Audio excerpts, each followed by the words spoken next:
Dave Summers again. This is another brief overview of the Level 3 award in Supervising Food Safety in either catering, manufacturing or retail.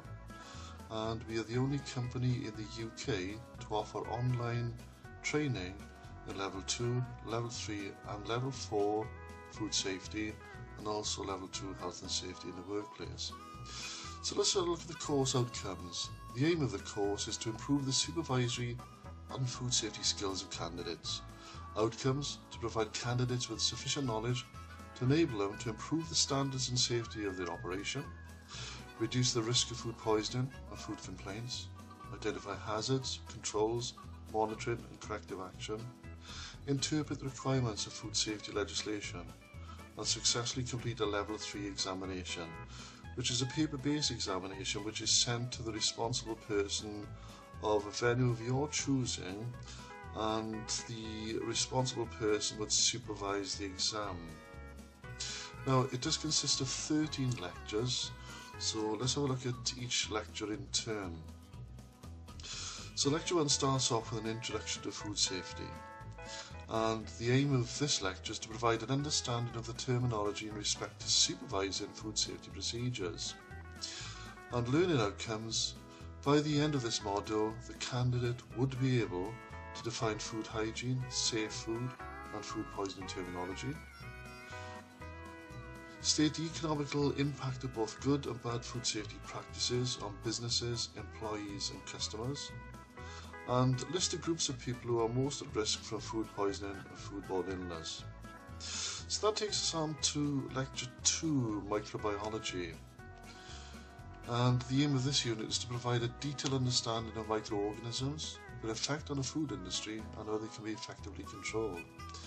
And learning outcomes: by the end of this unit, you will be able to describe the process of binary fission and list the factors influencing bacterial reproduction, describe the function of bacterial spores, the risks that they pose and the controls required to reduce the risk, and describe the food safety hazards caused by toxins produced by some food poisoning bacteria. Then, Lecture 3 is all about food contamination and control, and the aim of this lecture is to provide an understanding of contamination and the risks it imposes on food safety. And learning outcomes: by the end of this module, the candidate would be able to identify the sources, level of incidence, onset times and symptoms for common food poisoning bacteria and foodborne illnesses, name the causes of contamination, define sources, vehicles and routes of contamination, and define the terms and give examples of physical, microbiological, chemical and allergenic contaminants, and explain the concept of cross-contamination.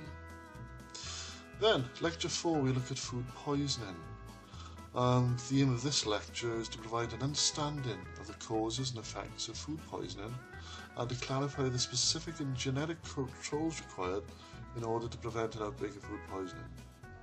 And learning outcomes: by the end of this module, the candidate would be able to identify the sources, incubation periods, symptoms and controls of common food poison organisms, understand the role of management and environmental health practitioners in outbreak investigation, state the different type of chemicals, metals, poisonous plants and fish that can cause serious problems in the food industry.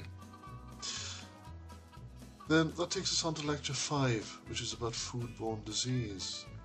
And the aim of this unit is to provide an understanding of the causes of foodborne diseases and to outline the characteristics of common foodborne disease-causing organisms.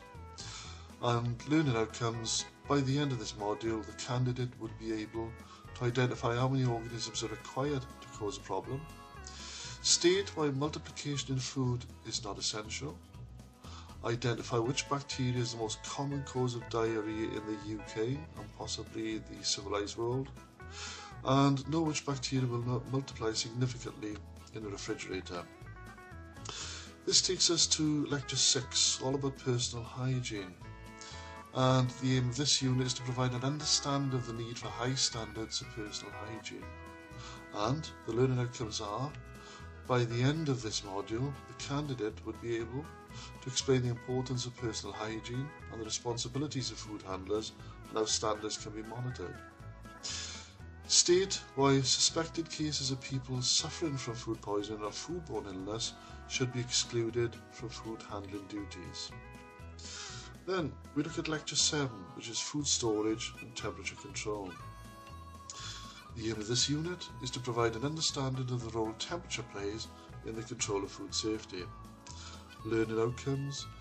By the end of this module, the candidate would be able to state the temperatures required to control bacterial and enzyme activity in food. Describe safe methods of checking, verifying and recording food temperatures. And describe the temperature controls required for deliveries, storage, cooking, reheating, hot holding and cooling of food. Then we look at Lecture 8, which is about food spoilage and preservation of food. And the aim of this unit is to provide an understanding of the causes of food spoilage and preservation techniques to delay spoilage. Learning outcomes. By the end of this module, the candidate would be able to state when spoilage commences, to identify what causes spoilage, to give reasons why the rate of spoilage varies, and to name the various forms of food preservation. Lecture 9 is about design and construction of food premises and equipment. And the aim of this part of the course is to provide an understanding of the importance of good workplace and equipment design to ensure food safety. Learning outcomes.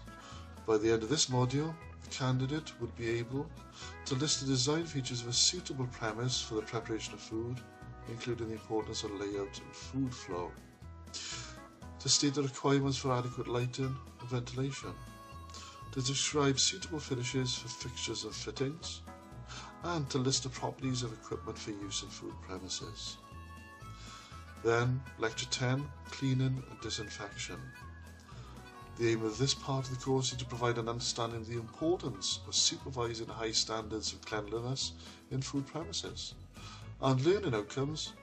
By the end of this unit, the candidate would be able to state the need for and benefits of systematic cleaning and how it can be implemented and supervised.